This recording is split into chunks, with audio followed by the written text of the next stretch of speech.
आज भारत में जो ब्रेस्ट कैंसर की स्थिति है वो बहुत अच्छी नहीं बोली जा सकती है। आज हमारे देश में बहुत ज़्यादा पेशेंट्स ब्रेस्ट कैंसर के अंदर डायग्नोज हो रहे हैं और वो नंबर बढ़ते ही जाने वाला है।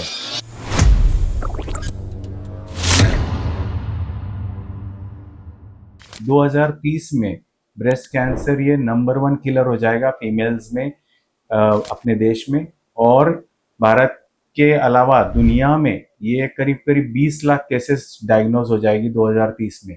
आज की स्थिति देखोगे तो 4 मिनट में एक पेशेंट डायग्नोज हो रहा है ब्रेस्ट कैंसर से, और 13 मिनट में एक डेथ हो रही है ब्रेस्ट कैंसर से, जो कि बहुत ही मुश्किल समय में बोलूँगा। और ये दूसरा जो इम्पोर्टेंट प्रॉब्लम है हमारे देश के अंदर, वो यंग लोगों में 50% लोगों में 25 से 50 साल के अंदर में ये ब्रेस्ट कैंसर का प्रमाण देखा जा रहा है। इसके अलावा हमारे यहाँ ट्रिपल नेगेटिव ब्रेस्ट कैंसर है जो बहुत एग्रेसिव होते हैं। तो यंग पेशेंट से एग्रेसिव है, और यही टाइम है जब हम हमारे जीवन को सेट कर रहे होते हैं, हमारे लाइफ में हमको कुछ करने की शुरुआत हुई होती है, हमारे करियर की शुरुआत हुई होती है, और तब कैंसर डायग्नोज हो जाना और उसमें जूझना और पूरे फैमिली को उसके अंदर डिस्टर्ब हो जाना, ये एक बहुत बड़ा अभी प्रॉब्लम है जो कि हमको सॉल्व करना चाहिए। दूसरी बात जो हम देख रहे हैं कि हमारे देश में स्टेज 3 में 50% लोग और 15 से 20% लोग स्टेज 4 में डायग्नोज हो रहे हैं। तो कैंसर का यदि आप सर्वाइवल देखोगे, 5 साल का सर्वाइवल इंडिया में, भारत में वो करीब 65% है, और अमेरिका में वो 90% है, 90%। तो यदि हम कैंसर को जल्दी डायग्नोज करते हैं स्टेज 1 2 में, तो वो क्यूरेबल भी हो जाता है। बहुत सी बार उसमें हमको आगे बहुत ज़्यादा ट्रीटमेंट्स भी नहीं करनी पड़ती है। कुछ लोगों में हम कीमोथेरेपी अवॉइड कर सकते हैं, कुछ लोगों में हमारी रेडिएशन तक अवॉइड हो जाती है। तो इस तरह से यदि हमने सिर्फ चौकन्ना रहने से, हम कैंसर को यदि सिर्फ समझ ले, अवेयरनेस बढ़ाए और कैंसर को जल्दी डायग्नोस करे, तो हमारा काफ़ी सारा प्रॉब्लम सॉल्व हो सकता है। अभी क्वेश्चन आता है कि रिस्क फैक्टर क्या है। रिस्क फैक्टर एज, जैसे हमारी उम्र बढ़ रही है, हमारे देश में तो यंग लोग भी है, लेकिन 25 से 50 के अंदर 50%, और 65 64 तक काफ़ी लोग डायग्नोज हो जाते हैं। जबकि अमेरिका या पूरे रेस्ट ऑफ द वर्ल्ड से हम कंपेयर करें तो ये उनके यहाँ पर काफ़ी लेट स्टेज में 50 60 के बाद में शुरू होने वाली बीमारी है। दूसरा है जेनेटिक बीमारी, ब्राका जीन्स 1 और 2, जो कि 5 से 10% लोगों में रिस्पॉन्सिबल होता है।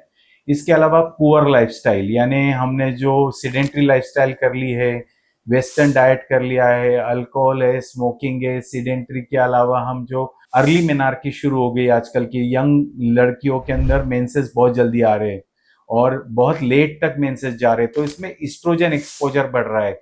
इसके अलावा प्रेगनेंसीज लेट हो रही है, या फिर कम प्रेगनेंसीज हो रही है, ब्रेस्ट फीडिंग नहीं हो रही है, या कुछ लोगों को बच्चे ही नहीं हो रहे हैं। तो ये सब चीजें इस्ट्रोजन एक्सपोजर का टाइम बढ़ा देते हैं, और जिससे कि ब्रेस्ट कैंसर बढ़ने की संभावनाएं बढ़ जाती है।